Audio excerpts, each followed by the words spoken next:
them that we've got a party going on. So yeah, we're ready. We're just to let you know we're all recording, and welcome to the my workshop. It's called Goal Setting to Reduce Overwhelm. I'm just going to get right into it. So I'm going to talk to you about how to reduce feeling overwhelmed by setting goals and making an action plan around them. You may wonder what goal setting has to do with mental health, but to make it simple, I use goal setting as a tool for growth, both personally and in my business, and as a tool for motivation and drive to get me from where I am to where I want to go. And if you guys want, there's just a small group of us, even though there's 73 of you at Aurora, just shout out your questions or comments along the way. We're totally interactive. This is not, super stuffy. So let's make this a conversation about all of us where we can all share. Yes. I just wanted to make a comment. I am living proof that goal setting is definitely needed to manage mental health. I'm experiencing that in my own life. I'm like, I need to organize myself or else I'm gonna have a problem. Awesome. Okay, so we've got one on board. That's good. Anybody else agree? Anyone else say, hi, I'm here. Great. Because having goals gives us a sense of purpose, because it's derived from our purpose and values, right? So when you use your purpose and values as tools to build your goals, then you'll have growth. And if we're not growing, we're standing still. We're often feeling tired, unmotivated, uninspired. Sometimes it can bring up feelings of depression. But alternatively, if we set too many goals, even with like the best of intentions, oh, you're nodding, you know what I'm talking about. You can feel overwhelmed and start to panic because the anxiety of our to-do list feels huge and starts to weigh us down. So we're going to talk about how to balance that today, and we're going to help you find your sweet spot and show you that goal setting can be fun. I know that doesn't sound fun for everyone, but for me, it's fun. I'm starting to learn that it is. Yeah, it's so fun. I'm glad that you're enjoying it. And it's exciting. You know what's fun about it is exactly seeing the results and showing, and when it shows up in your life, and then you look back and you're like, oh, that was fun, because you've gotten to that place where you want to go, then it becomes fun. So we'll get there. It's also challenging, and it's proof that you're really capable of doing anything you put your focus on. And you'll be surprised at what you can actually do when you make a plan to do it. So let's get to it. I'm going to share with you guys my screen. I'm really sorry about this tech thing, I am not a good tech person. So you're just going to have to bear with me because now I can't get out of the screen. Hold on one second. Sorry, guys. I'm going to share my screen. I'm going to put some questions up. Why isn't it showing? Okay, we'll just do it this way. Sharing my desktop. I hope it works. Can you guys see my desktop? Yes. Can you see my thing right here? Yeah. Okay, there we go. But how do I find you? Where are you? Why isn't this working? I'm sorry, I'm not a tech person. I'm a goal person. So I guess maybe one of my goals needs to be to start figuring out how to do this, right? What's that? Learn more tech. Yeah, that's my goal for this year actually, is to learn more tech, because this is not for me. So we're going to start with setting your intentions. What is my top goal for this year? Why is it important? What are the benefits from achieving this goal? What's my life going to be like when I've achieved it? And what will it be like if I don't? And the most important thing is, how will I reward myself once I've achieved this goal? So I'm inviting you, if you want to share, if anybody wants to sort of share an example of what you might have as a goal this year. It can be personal, it can be professional, maybe as a team. If you guys have a goal that you've set, I'm happy to discuss. Anybody, I can't see you guys right now because I'm in my screen share. So if you want to just say hi and share. Right. I'll go. Okay. For me, who are you? What's that? Give us your name. Jason. Hi, Jason. What's your goal? For me, it's just 1 year sober. I know this is one of my third kick at the can at it. And I say at the beginning it was 1 month. And then I say now every single time I hit the next step, I up it. So every 3 months, and now it's been up to a year now. So you have been 1 year sober? No, my goal is 1 year sober. I'm 8 monns sober. But amazing. First of all, congratulations. That's huge. Yeah. So great. Okay, so next question, why is that important to you? We're going to go through this. I'm picking on you right now. Oh, that's okay. I Why figured is you it would. important?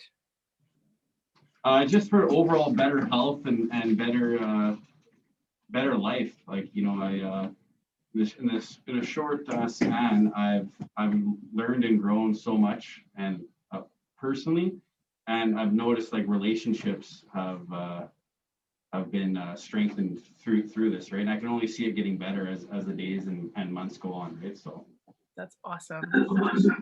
Perfect answer. So that it's clearly something that matters. Otherwise, Yeah. we wouldn't do it, right? So Yeah. let's talk about a couple of other things. What are the benefits from achieving a goal? What are you going to when you hit that 1 year mark? What about you will have changed for the better? You say it keeps getting better, but what does that look like? My mental health is huge, would be huge. I say for as so far I say less anxiety, more self-confidence, self-compassion, like things like that. More trust within family and friends and relationships that I've kind of destroyed throughout the years of my life. Okay, great. And then here's the next question is, what will my life be like when I achieve this goal? So it's a kind of like a piggyback on the last question, Yeah. but I want you to feel it and smell it and hear it. And what are you going to hear when what are people going to say? What are the words that you're going to speak? How is it going to feel? I just think of like just happy, serenity, peace, you know, like those all kind of come into my head when I think of it. Amazing. And then the reverse of that is, what happens if you don't? What happens if you get to next month and something steers you off? Not that it will. Yeah.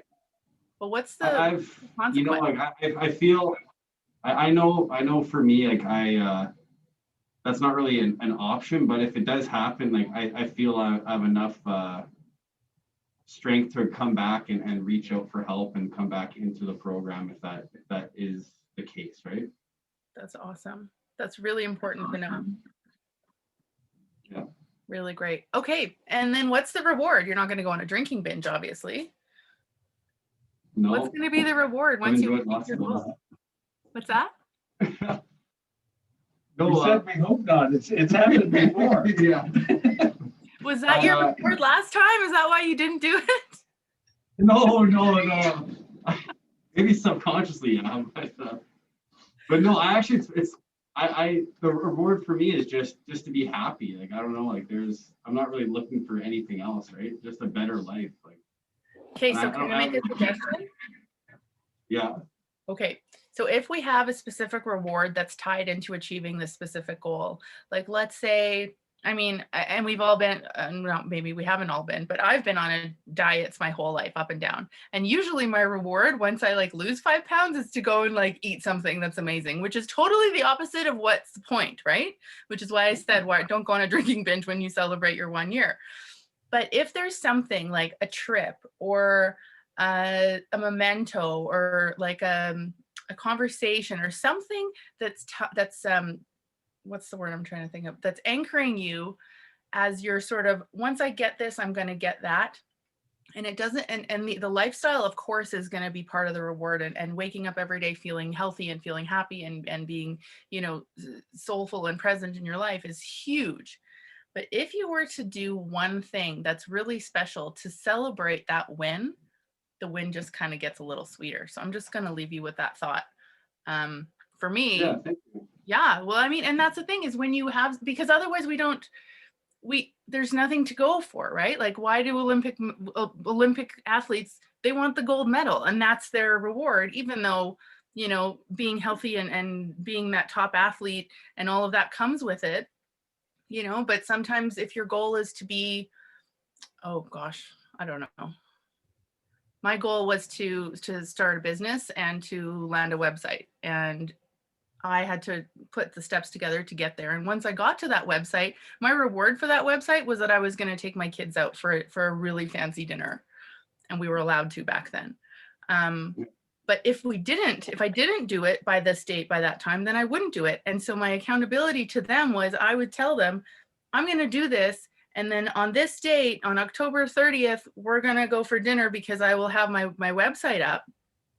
then they were reminding me, Mommy, go get to work because we're going for dinner. We're going to this place that we really love, you know? So then it became also about getting the task done, but the reward afterwards was really like, I get to do this really fun thing for and with my kids. So I would just think about that. Maybe throw something onto it, because even though, yes, you have a lot of motivation for other things, sometimes a reward's nice to kind of throw on. Yeah. Okay. Yeah. Anyone else have anything? Any ideas? I can totally relate to the Jason. Is it Jason? Yeah. Yeah, Jason. It's like, yeah, you got me. I know what my goal is. Yeah, you got me of why I know it's important. Yeah, you got me. What's the benefits of achieving it? What will my life be like when I achieve it? Or like, what are my goals? I'm like, okay, I just know I want it.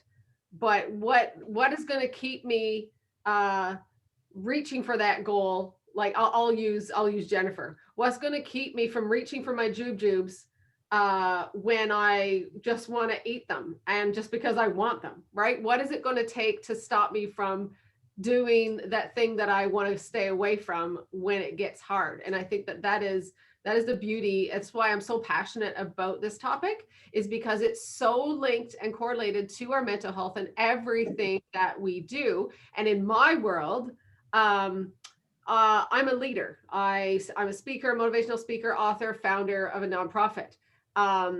The more responsibility I'm given, the more the intensity of having to manage what I've been given becomes so important. And it's almost like I've never had to work out for years and I'm still skinny. But what happens when you start gaining weight and now I got to go to the gym? So I feel like that what has worked for me in the past of organizing and managing is not effective. If I want to be a high capacity leader to grow something bigger than me, I need to understand how to manage me better.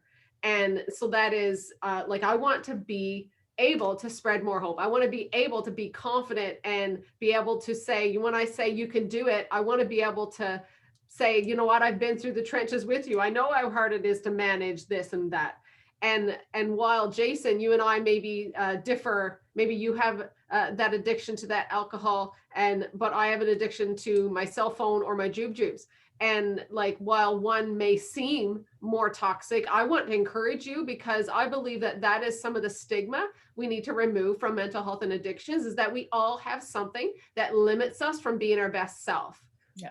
And so I just really feel for people who are struggling with addictions that has a more outward focused repercussions, if you will, because maybe it affects other people. But I just want to encourage Jason, encourage myself, and encourage Jennifer that, like, you know, we are all on this journey together. And I think that being able to talk more and to be able to say that we all need to be able to manage yourself better.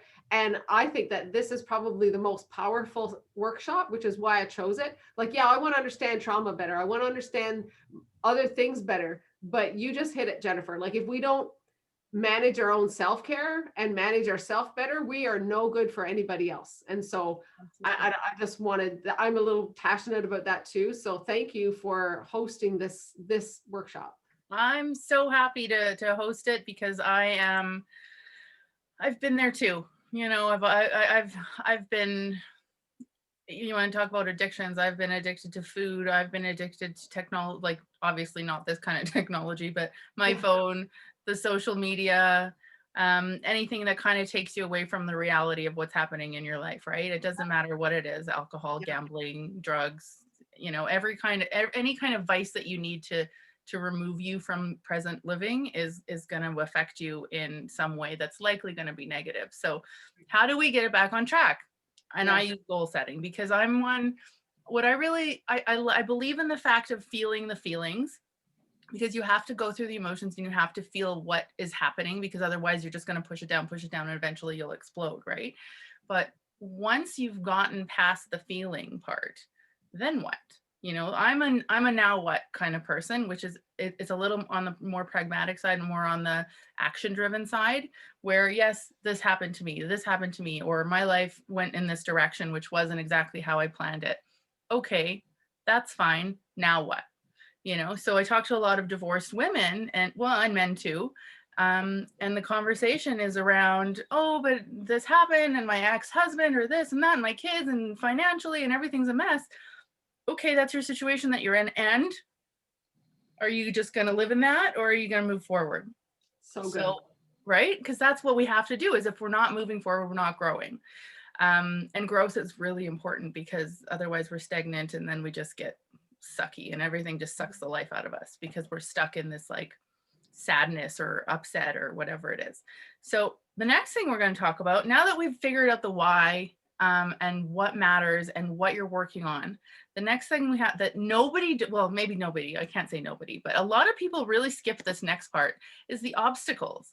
What are the things that are going to get in the way of achieving my goal? Because you know that things are going to happen. You know that there's going to be something sometime. COVID-19 last year, the whole world shut down. Nobody expected that. And of course, we can't predict these things unless you watch The Simpsons religiously, because they seem to have it figured out.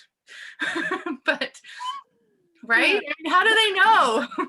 But without watching The Simpsons, we know that there are going to be struggles along the way. I'm going to have a craving. I'm going to be in a situation like where everyone's partying and everyone's drinking and I'm just kind of like with my soda water or whatever it is. And there's temptations. Or my tech issue, I can't deal with it. It drives me crazy. Things like that, that you know that are going to come, but you don't necessarily know exactly what's going to happen. You don't necessarily know like the pinpointing of how and what, but you know that things can happen. But then there's things about those obstacles that you really just can't control, right? And there's things that you can. And where we focus is where our energy goes. And so really, this exercise is about what are the obstacles that get in the way of achieving my goal? And what about those obstacles do I have control over? And what about them do I not have control over? So if you can't control it, like how many people are going to show up to this party, what kind of drinks or drugs or whatever they're going to bring with them, that's stuff that you have no control over. But the things that you do have control over are, am I going to go to this party? What am I bringing with me? Sorry? I know, that's good. I was saying, yeah, it's good. Yeah, sorry, I can't see you, so it's hard for me to Nope. This is a weird one-way conversation, but I know you're hearing. So the things that you can control, am I going to go? Maybe I have an exit plan where I'm going to leave at this time and nothing's going to stop me, because I know that after a certain hour, things kind of get crazy. Like my parents used to say, nothing good happens after midnight, right? True for a lot of things. So what are the things that we can, even in this global market, if we know, like yesterday, they just announced all of those, all of the layoffs from who was it? Husky and Synovus, was it? So they just did all these layoffs, and we knew it was coming because it's just a matter of time. But what can we control about that situation? Should we have started looking for work beforehand? Should we have started to like figure out, maybe I need an exit strategy for myself because I know I'm going to get laid off eventually in the next couple of months or years, right? So those are things you can control. The things you can't control are taxes, the government, pandemics, temperature, the weather. If you're in a fitness, if you have a fitness goal and you want to work out twice a week or twice a day or whatever it is, and one of the things is to go outside and you want to go work out, but it's cold out, is that going to get in your way, or are you going to figure out a way around it? So that kind of brings us to an idea of making a coping strategy. And the obstacle coping strategy is probably the biggest piece of your goal setting. Well, for me, it has been, because I can make all the goals I want in the world. I can say I want to lose 50 pounds by next weekend. I can say I want to do all these things, but what are the realistic things that are going to get in the way? And if I have an action plan around it. So that's where we focus on the things that we can control. So I'm going to show you kind of it's called the sphere of influence. And what this is all of the things, if you have like an issue, let's talk about, somebody throw me an example of a goal that you might have. Anyone? Reconnecting with my kids. Sorry? Reconnecting with my kids. Reconnecting with your kids. Okay, that's a great one. So in your sphere of control, the green part is everything that you have control over completely. Are you reaching out to them? Do you have their phone numbers, or however, what the means of communication? Those are all things that you have control over. How present are you, and what is your effort? That's the only thing that you have control over. Then we talk about the sphere of influence, which is the pink circle around it, where if there's an X in the way, or if there's somebody in the way of that, maybe that relationship can be maybe not repaired, or I don't know what the situation is, but maybe that relationship needs to happen so that you can have access. Maybe there's, if they don't have a way of communicating with you, maybe you help them with that technology or those accounts or whatever it is, so that all of the doors become open. Not that that necessarily guarantees that it'll work, but it gives you more sort of openness and more opportunity. And then there's everything else, all the stuff in the white box around it. That's the stuff you have no control over. Whether they answer the phone or not, it's not up to you. Whether they respond, you can't do anything about it. How they're feeling, you can't do anything about it. Even though you may feel like you've lost them in some way, or you may feel disconnected for whatever reason, whatever that reason is, the only thing that you can manage on that is your part. And I think that a lot of times, especially in relationships that are really tough, we tend to blame, and we say, well, I tried this and I tried that, and he's not answering, or she's not doing this, or I can't get through to them, or whatever it is. And then you kind of start to take it internally. But really, all you have control over and all you can do is your piece, and own your piece. And there's nothing else that you can do. So if whatever it is that you can focus on doesn't need to be anything out in that white box. Does that make sense? Yes. Anybody have questions? Like, stop me along the way if there's any comments you want to add. Because all you can control is your effort. So let's say, again, the people at Synovus who lost their jobs. What's in their control is, do they show up for work every day? Are they working at their full capacity? Are they promoting and helping the company and doing everything that's in their job description, and maybe even more to maintain that job?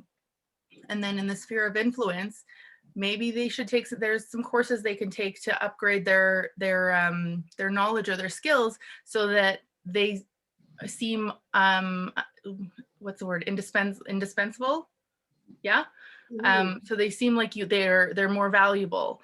Maybe they can have a conversation with some of their superiors of how to raise their value to the company so that they don't get left on the chopping block.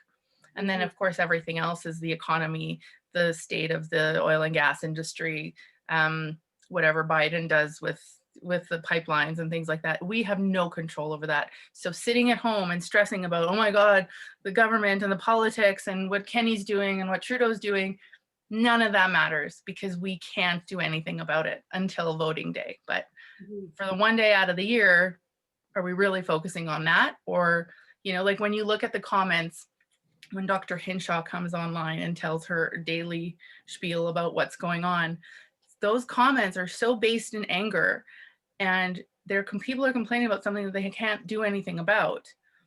So it just kind of takes the focus off of what the actual issue is and what the actual problems are, and takes us away from the reality of what we can do. What can we do? We can wear masks, we can sanitize, we can do all these things that they're suggesting we do.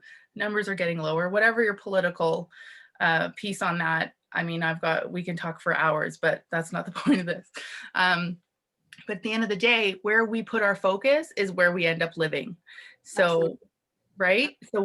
So moving into a place where it's negative and it's angry and it's stressful and it's depressing, if you want to live there, you're not going to get past the barrier and past that obstacle.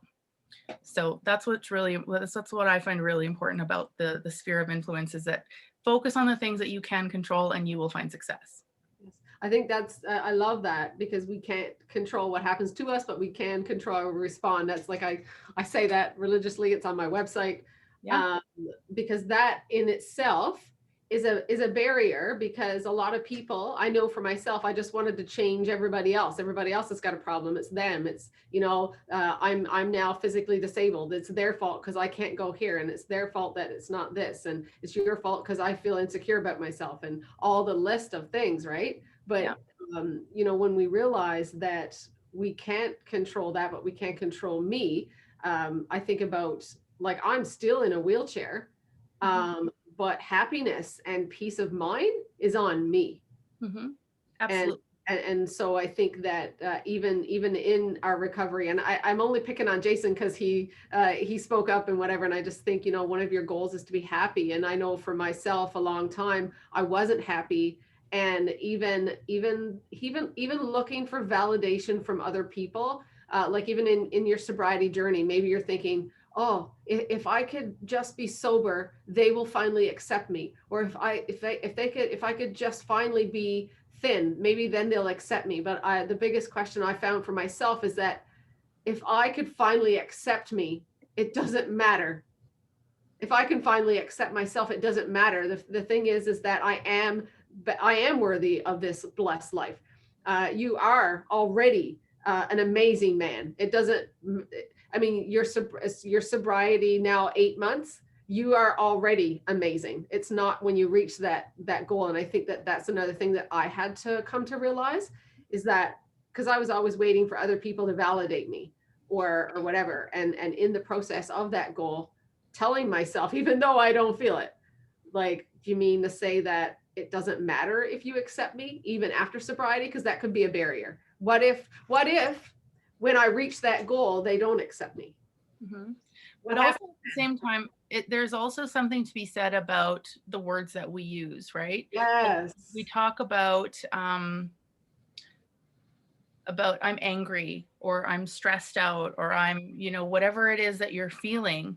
But are you actually that feeling, or are you just letting that word define who you are? I mean, you could even say, some people, I have diabetes, I'm a diabetic.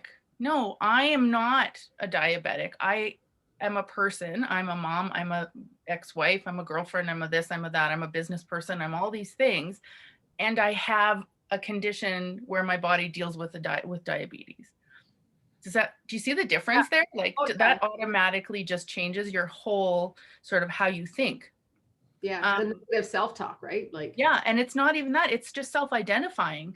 Like, Jason, you may have called yourself at one point an alcoholic, but are you an alcoholic, or do you just have a situation in your life where you're dealing with a problem that is cured with alcohol sometimes, or that needs alcohol to fix it?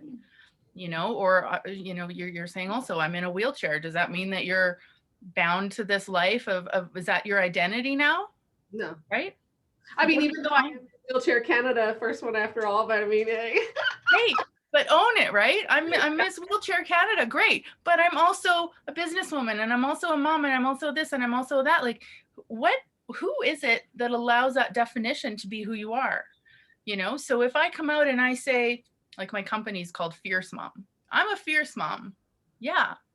But that doesn't just define, that's just one piece of who I am. So if I'm angry, or if I'm depressed, or if I'm, any of those emotions, it doesn't mean that I am that emotion. That's just an emotion that I'm feeling. So I'm angry. Yeah, I might be feeling, I'm not angry, I'm feeling anger. So just switching the language on it automatically changes your brain chemistry to say, okay, I'm just dealing with this. This isn't who I am. I'm just dealing with this problem right now. And as I go, I'm discovering who I am, and my real self comes out. Mm-hmm. Right? So then once we have that and we come up with our coping plan, the next step is like, now what? Okay, so I've got my goal. I kind of know what the coping plan is. I call this taking action, I call it pressing play. So we're going to press play on your life. So what are the specific action steps that will make this goal happen? What are the things that I need to do?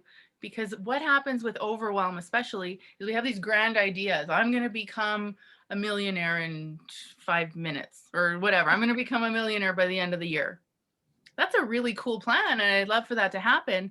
But if I'm sitting on my couch all day watching video games or Netflix, that's not going to work.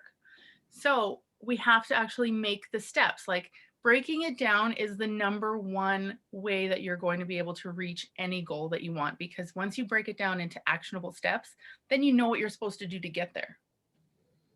So who was it that wants to reconnect with their kids? I didn't see it. I didn't.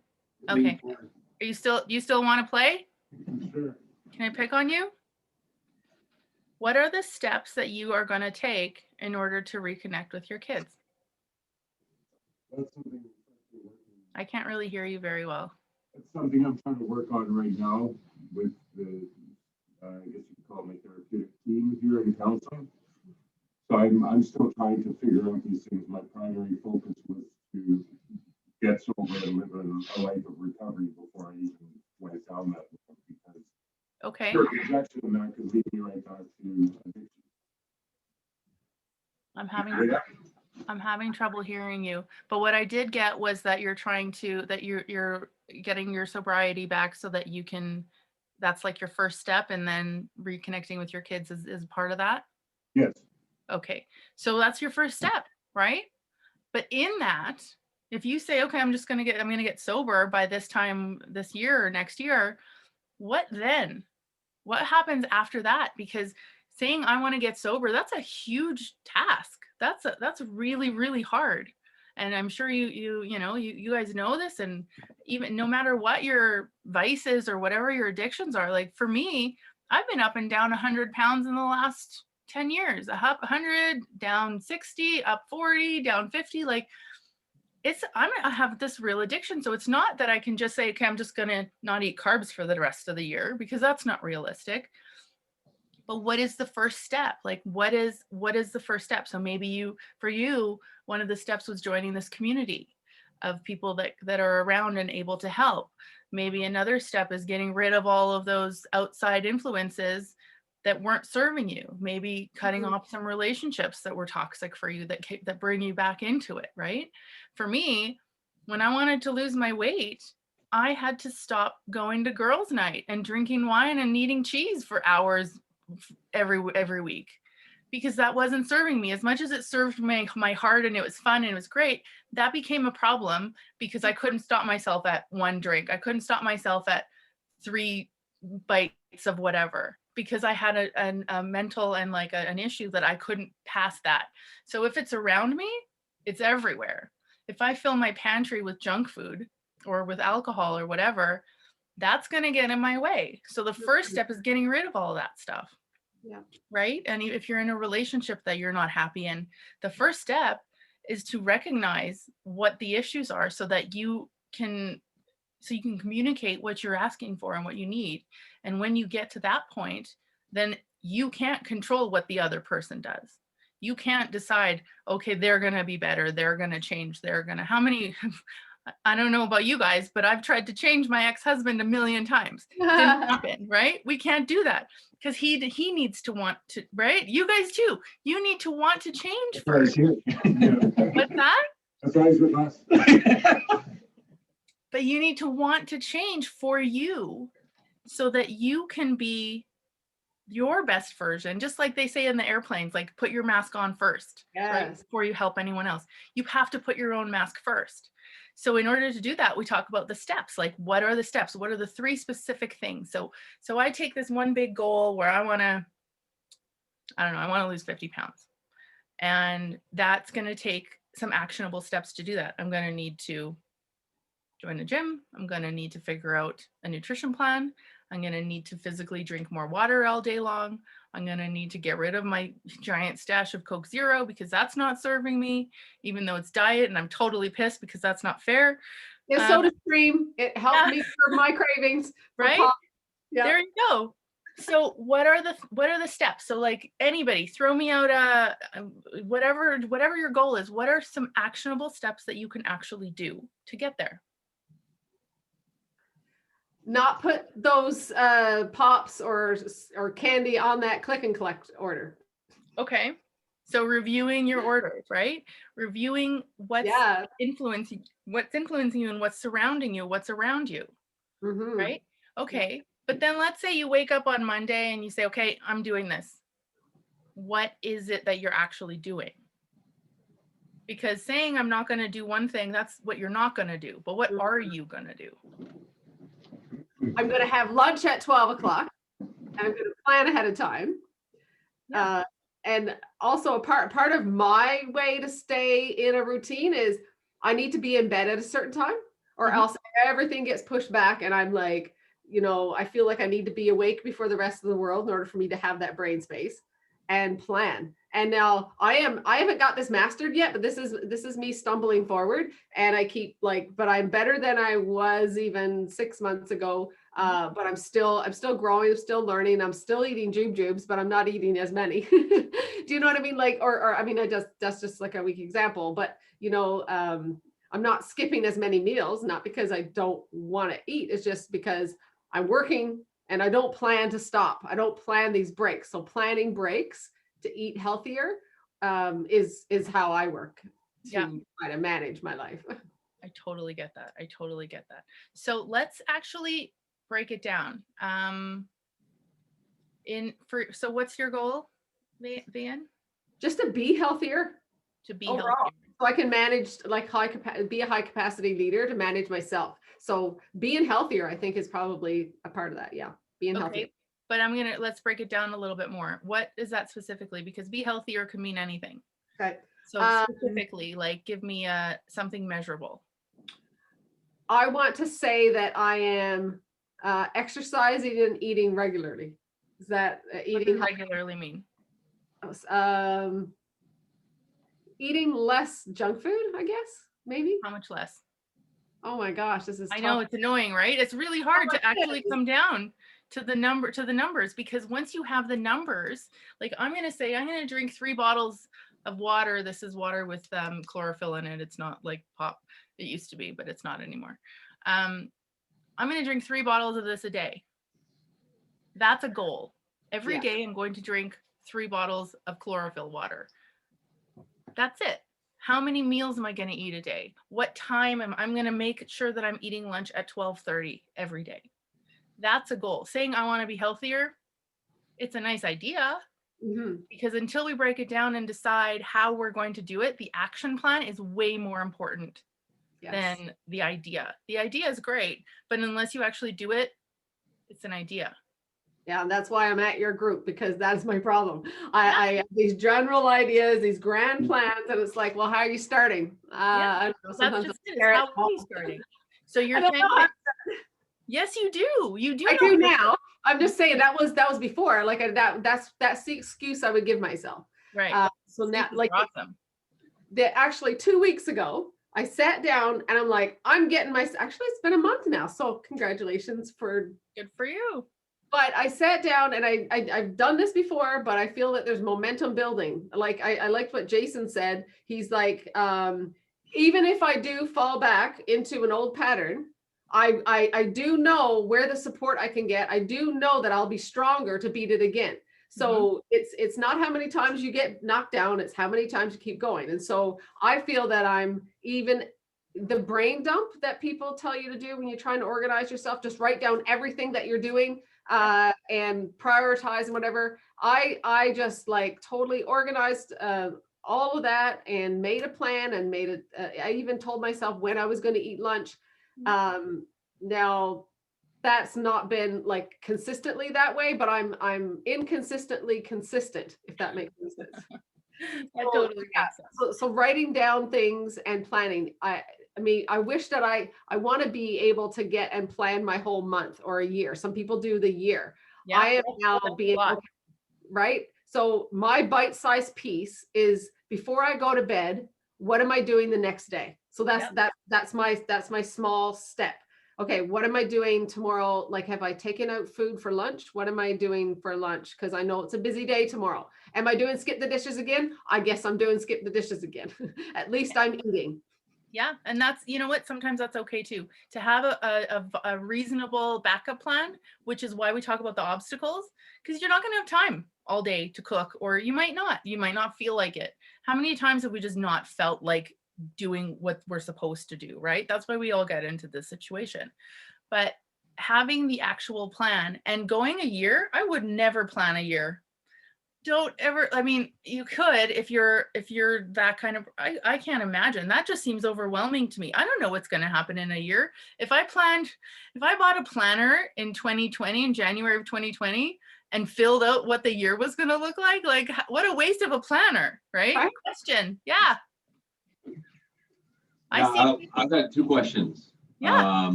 One is how detailed do you make your daily to-do list or weekly to-do list even, or schedule? And two is, what is that board behind you? This? Does that have anything to do with goals, or is it completely irrelevant? And I'll private? tell you about this first. This is my vision board. And I worked with my coach. I get a lot of questions about this, actually. It's really cool. It's my favorite thing in my office, other than my kids' pictures, but they're hidden because whatever, this is more important right now. I'm a fierce mom, but I'm also all about this, all about the goals first. This vision board is something that I created with my coach, and it comes down to the why. It all comes down to the why. And actually I can, you know what, let me see if I can find, I might be able to find it and share it with you. Let's get it. I'll get to that in a minute. But it's a vision board that I created with my coach, and he went through just a conversation with me about, who are you? What does your life look like in 10 years? Why do you want to do this? Where are you going to be? How are you going to get there? Like, all the questions that I'm asking you guys here are all part of this. And then we had a graphic recorder who put it all together and made it pretty. Some people have vision boards that are just, you know, you take things out of a magazine and you cut them out, and it's something that speaks to you and you put that on your vision board. These kinds of things I used to think were such nonsense. I'd be like, what are you talking about? I'm going to put some stuff on my board and then that's going to be my life. BS. Like, how many people would call BS on that, right? And some people just don't, they don't buy into it. And I didn't buy into it for years. And 2 years ago, I went to a vision boarding course where I met actually the lady that I was working with, who I was like attached to the hip with her for 6 years. And we had worked together and we were like family almost. We were putting this, she was hosting this vision boarding thing, and I was putting stuff on there that had absolutely nothing to do with the company that we were in, and absolutely nothing to do with the industry that we were in. And I felt guilty even putting those things on my board, because I'm like, if I'm doing this with you and we're tied at the hip and I'm going to be with you forever, this doesn't work.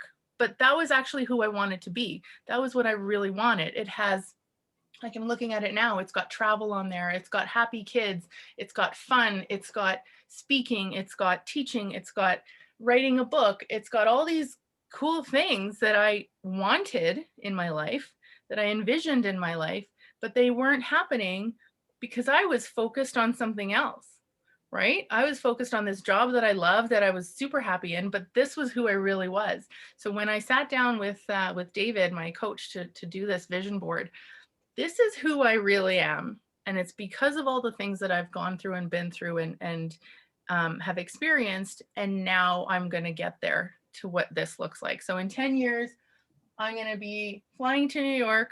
I don't know if you can see it. 10 years, I'm going to be flying to New York City, and I'm going to be on the Today Show talking about my book that I wrote. And I'm going to be. And I can help you with the book process. Perfect. Have you started your book? I've started, but here's the thing, is me even saying that, you wouldn't have known that otherwise, and we wouldn't have this, this is exactly how it happens, right? Putting it out there and saying, this is my goal, this is what I want.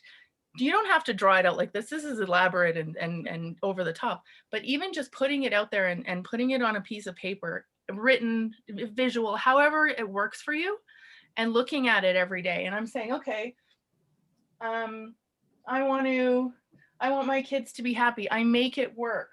I want to support, you know, people who have been through abuse and addiction and parenting and weight and all these issues.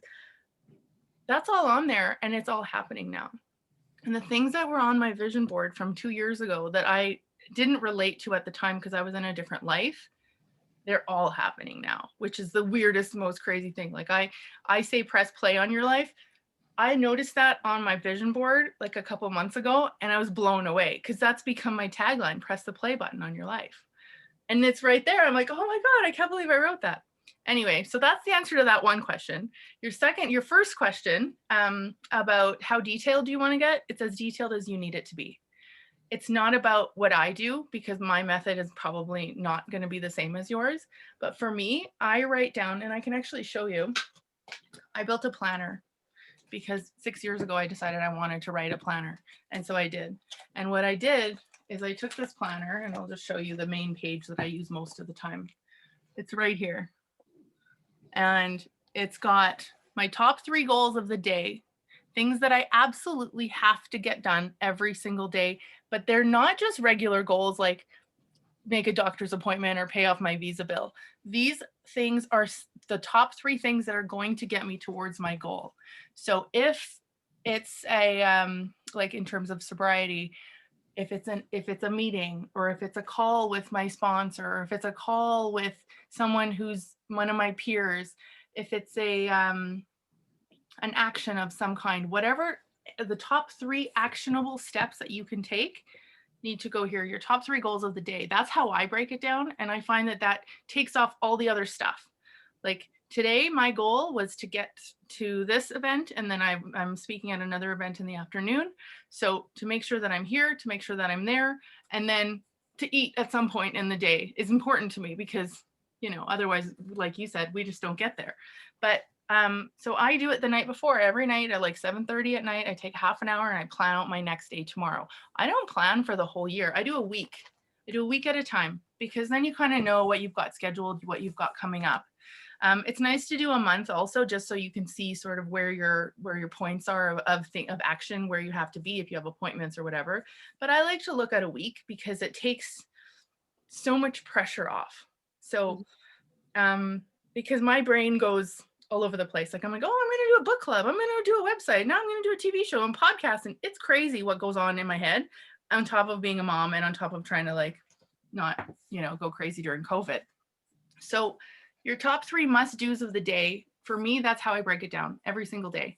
And then from there, I make it into actionable steps. Okay, so I need to talk to a book editor. So then here I'm going to put in my actionable steps, call VN. whatever, call VN. And then I'm gonna get the ISBN number from Canada, because every book that you sell has to have that special number. Get in touch with Amazon, get in touch with Chapters. So those are the things that I put in my actionable steps, because saying I want to write a book is great, but if you don't actually book in the time to write your book, you're not going to do it. And I'm sure a lot of you guys have some really cool stories that could turn into books. So who knows, right?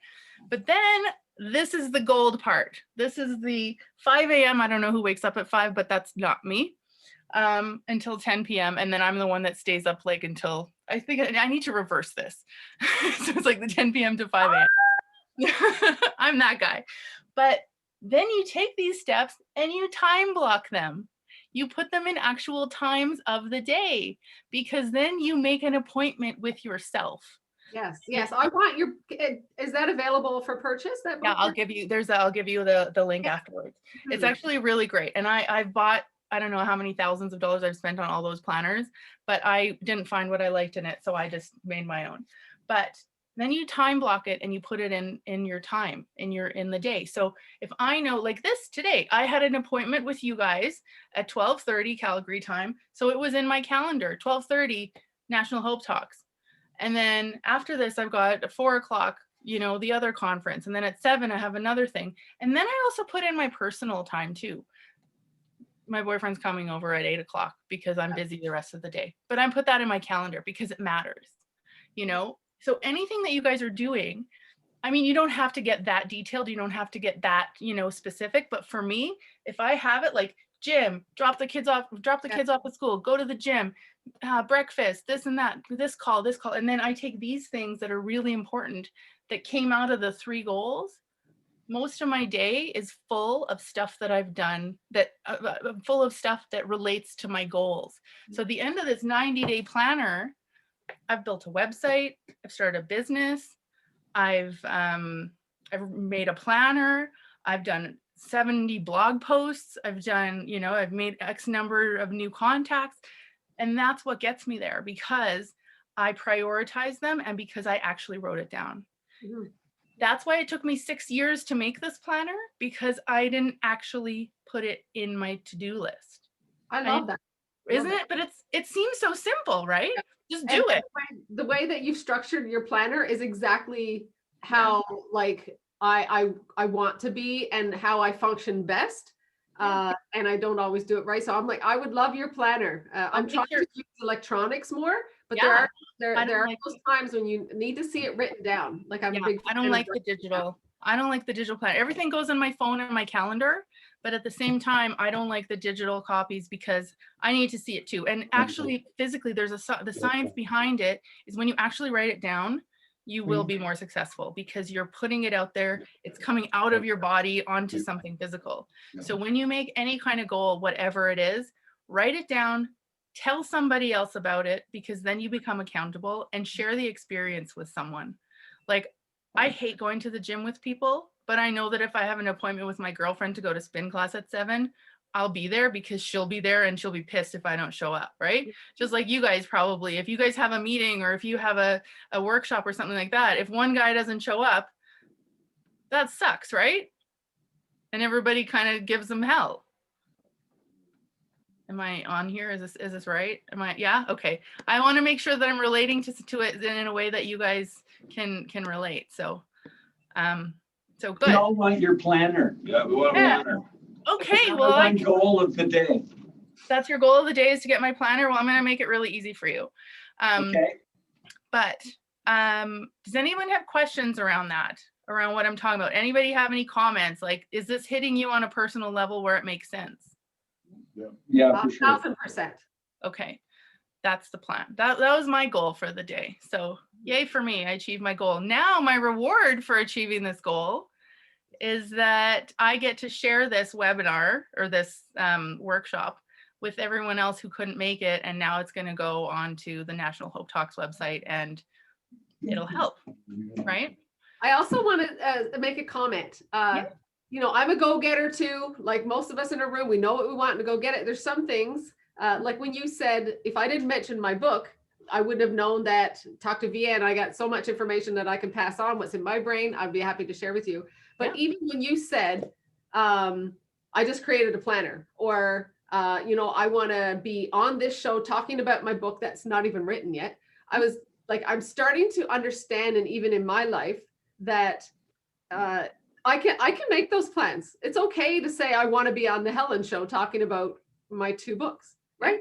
But yeah, it's Oprah's on there and Ellen. I know they're not going to be. I know. I was like, I know they're not going to be working at that point, but there's somebody on the Today Show that's going to be talking to me in 10 years. Absolutely, right. You guys will see me there. And it's that process of seeing yourself, like, you know, I want to be that person, and believing that you can because you have something to offer. That I'm saying that passionately. I'm saying that, yeah, I think I should. Yeah. I'm saying it passionately because I was like, I'm starting to see myself in a different way. And I think that that's the key for us all in this room. Once we see what we want, guys, we can achieve it. We can get it, right? Thanks, Absolutely. Jennifer, so much. Oh, no, absolutely. And that's why it's called a vision board, because you're visioning yourself in that position. Like, when you talk to athletes, when you see how they train for their stuff, you guys ever see that show Cool Runnings? I'm sure you guys have seen that movie, right? Okay, so remember when they were in the bathtub and they were doing left and right and left and right? That's exactly what this is. They didn't need to be on the track to know where the turns were. They didn't need to be physically there yet to know where they had to turn. You know, and to know how they had to hold themselves and how they had to brace themselves. They didn't have to physically be there. Just like I don't have to physically be there to know that in 10 years I'll be there, because I can see it. And when you can see it, when you can see yourself waking up in the morning and not wanting a drink or not wanting a puff or whatever it is, or not, you know, like, and when I can wake up in the morning knowing that I don't need to have like 7 teaspoons of sugar in my tea, you know, because I can do it without that and I'm okay with it at that point. Once you see yourself as the healthy, vital person with energy and happiness and joy, and when you see yourself talking to your kids and reconnecting with them, when you see it in your head, it becomes a reality, and that's where it happens. That's why vision boarding, like, I used to think it was nonsense, but now that I see this, like, I look at this poster every single day because I'm in this office every single day, and the things that are coming up, it's like, it surprises the hell out of me, because having it in your face all the time, right, is powerful. Just like the opposite, where if you have it in your face all the time, negativity and stress, and you're hanging out with they say that the 5 people you spend the most time with are who you become. right? I used to hang out with like women that would like sleep around and that would go drinking and that were like totally living against my values. And that wasn't who I was. It's not who I am. And it's not, but then you would get pulled into that circle where I have groups of friends where if it's girls' night, one group is talking about all their dating disasters and stories and, you know, that life. And then I have another group of women where I talk to, and it's like, we talk about our kids and our families and our businesses and angel cards and help each other, like working through our business problems and through our, you know, where do I find the most value other than nonsense? What's that? We gotta run? Oh, sorry. No, because I did a problem there. Sorry. All good. But do you see that when you hang out with the wrong crowd, it really brings you down? You know, when you're watching CNN, whatever they tell you is what you believe. It's the same thing as when you talk to somebody and you have a relationship with somebody, whatever their energy bounces off and becomes who you are. So I always find people in my life that are better than me, that are smarter than me, that are, you know, because that inspires me to be better. That makes me want to be like them. It makes me actually want to be better than them, you know, because it's like an internal competition. So instead of hanging out with people that are just, you know, I have my girlfriends that all we do is we go out and we eat burgers and that's it. We sit in the dark and we eat burgers and we complain about life. And that's, I mean, there's a time for that, but at the same time, it doesn't serve me. It doesn't make me happy. So I dropped those relationships because I'm on a different path with my life and I want to be a better person. So now when I have a girls' night, we sit around eating vegetables and hummus and we talk about when our next workout's going to be. That kind of circle brings me up, and they'll come to the gym with me in the morning, you know? So it's like you guys in this room at Aurora, you guys are all on the same path towards the same thing, right? Yep. Yeah, so you're all trying to make your lives better, and by sharing not just the war stories, but also by sharing the victories. Like, I bet there's a competition in there who can be sober the longest. Oh. Is there? Are you guys saying, no, I'm going to beat you? One day at a time. One day at a time. One day at a time. You know what? But having the one day at a time and having that accountability with each other. Yeah. Like if you show up tomorrow and you say, oh man, I totally didn't do it. Everyone else is going to give you hell, right? They're going to be like, what do you mean? How you here anymore? Won't be here anymore if that happens. What's that? We won't be here. Right. See, there's a consequence, right? And it's not just, well, for you guys, it's not just shame. It's like there's a severe consequence. So that's why when I say, what will your life look like if you don't reach your goal, there's some major consequences if you don't. So you have to know and love yourself and figure out a way to get through those cravings and get through those troubles so that when you get there, you can be among the people that you want to be like. So that's also important. But at the end of the day, and we're running out of time here, at the end of the day, the reasons that people fail, does anybody have any ideas of why people fail about their goals? They don't set them. They didn't set them. So what else? Why don't people succeed in their goals? Why do we do this over and over again? What is it? They're not SMART goals. They're not like achievable, attainable goals. They're not manageable goals. They're not bite-sized pieces. They're like they start off with too big goals and set themselves up for Your planner wasn't filled out properly. It's a good one. That's a good one. You know what? If I don't fill out my planner, the next day I'm a total mess. But that's just me. That's how I work. Because if I don't have appointments, then I just assume I have a day off and I don't have anything today. I'm just going to sleep in. I'm just going to go to the mall. I'm going to do this and that. And then I don't get any work done and nothing is achieved in that day towards my next step. So yeah, there is something in that, but that's not how everybody works. But the main reason that that people fail, not everybody, the main reason that people fail in their goals is, first of all, there's too many goals at once and it's overwhelming. And so you have to break it down. Secondly, there are too many steps at once. So then you have to break it down. And and the last thing is that it's too overwhelming because it's so big. So what do we do? No. Come on, you guys. Break it Break down. it down. Exactly. So we have to break it down. And the second that you break it down, you can even do the break it down dance, you know, like whatever works for you. Yeah, that's Yep. going to be your new thing. Break it down. I have this problem. It seems pretty huge. But then when you break it down, it becomes less of an issue. It becomes like manageable, and it's incremental growth. So it doesn't have to be, I'm doing this big, huge thing and it's taking up, you know, like all of my life and whatever. No, I'm doing this big, huge thing. Exactly. The Vogue dance. You do the for second best babe, right? You know the song. Yep. But what happens once you break it down into incremental steps, it takes away the overwhelm. It makes it more sustainable and way less stressful and easier to manage. So, like, I'm going to give you an example. My boyfriend the other day, he says, I'm being interrogated by, he's a realtor, by the real estate board. I'm being interrogated. I'm like, what do you mean you're being interrogated? He's like, I'm freaking out. I'm like, okay, why are you freaking out? Because I'm being interrogated. I said, okay, what does that mean? Well, they want me to come in and talk about how this other realtor made like some ethical issue, like he's having an ethical problem at his work. He did a bad deal and he was on the other side of it. So he's like, I'm being interrogated. I'm like, are you being are you guilty of something? No. Are you on trial for something? No. Did you do anything wrong? No. Are you the one that's Interrogated. No, but that's the thing. He thinks he's being interrogated because in his head, anything that goes wrong, it's like, whoa, this is huge, right?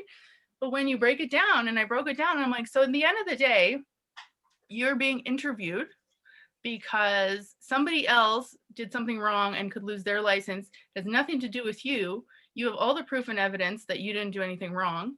And so you're just going in to testify as a witness. And he's like, yeah. And I'm like, so are you still being interrogated and going to jail? And he's like, no. So do you see how like breaking it down, that's like a perfect example. Is you just breaking it down and saying, this isn't as big as it actually is, makes it way more manageable. Does that make sense? Yeah. Right? Yeah. Okay, so I'm out of time, but I will tell you this. If you guys want my planner, it's available on my website. I'll put it in the chat. Actually, you guys had to register here, right, to get in? Yeah. Yes. So I have your email addresses. But either way, my website is fiercemom.ca. And on that website, there's a store. You can go buy it. If you use the code workshop, you get 15% off of my planner or anything on my website, coaching, anything. If there's anything, I also 20%. what's that? Interrogation is free. Oh yeah. But what I also do is I offer coaching as well on top of that. I have a 90-day. This is a 90-day planner. It's not dated because I don't like having to wait until 2022 now to start doing anything. It's 3 months, it's 90 days. And really for me, it's helped me get through my goals. It's not a sales pitch. If you want it, it's available. I can also help walk you through it. Once you do get it, there's a link that I send you that has a video on how to use it, because you know it'll go through those steps that I did. But there's 300 pages in here almost, so it's not just one. It's not just this. Like it's you know if you flip it on the next day, on the same day, you've got your reflections, your 3 big wins of the day, what you've learned from today that you're going to take to tomorrow. Daily habits that you've gotten. Maybe you're drinking more water, maybe you're going on a walk, maybe you're whatever your habit is, getting some exercise. And then 3 things that you're grateful for, because gratitude is really important. Waking up and being thankful for whatever it is in your life. The fact that you even have kids, even though you can't see them right now or whatever the situation is, the fact that they're even there is a huge blessing, whether you realize it or not. So realizing those blessings is huge. I'm gonna have to jet. I apologize. I just no problem. I'll send you the email and get you the thank you so much, and nice to meet you guys from Aurora. It was so good to be in the same space with you. Take care and good luck. Got it. Take care. Thanks, Jennifer. No problem. And then just the last piece is I like to talk about my mood and my energy for the day, because and you can draw your own emoji of how you're feeling if it's not one of these listed, because we don't fit in boxes. But what I like about this is that you'll know how this went, how your daily, plan went by how this looks. Because if you're feeling crappy, you're not going to do anything. If you're feeling happy and energized, you're going to be all over it. So knowing where you are in your emotional state and in your physical being is really, really key and crucial.